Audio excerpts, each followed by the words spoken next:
అవును. మామూలుగా ఇక్కడ గోడౌన్లో మిస్ అయితే సాధారణంగా సిబ్బంది మీద యాక్షన్ తీసుకుంటారు. అవును. గోడౌన్ యజమాని కాబట్టి ఇతని మీద గుడ్ బాగానే ఉంది. ఇప్పుడు మరి ఆ లెక్కనైతే గనక ప్రభుత్వపు గోడౌన్లో మొన్న చూశారు ఏది పోర్టుకు సంబంధించి కదా, పోర్టు చైర్మన్ అరెస్ట్ చేశారా? పోర్టు చైర్మన్ మీద కేసు పెట్టారా? కాదు కదా, ఆ సదరు సంస్థ మీద కేసు పెట్టారు, అంతే కదా. ఇక్కడైనా ఎట్లుండాలా అంతవరకు అయితే. ఇందులో మేబీ బాగా సఫర్ అవుతున్నది ఏంటి అంటే, సాధారణంగా ప్రతి వ్యాపారస్తుడు లేదా ప్రతి రాజకీయ నాయకుడు కూడా పెళ్ళాం పేరునో పిల్లల పేరునో వ్యాపారాలు పెడతాడు. అంతే. అవును. ఆ గోడౌన్ వాళ్ళ ఆవిడ పేరు మీద ఉంది. అవును.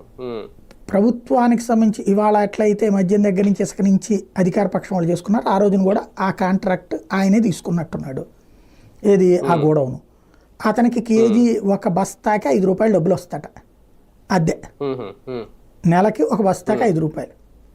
కాబట్టి ఒక ఇన్కమ్ సోర్స్ అతను దానికి.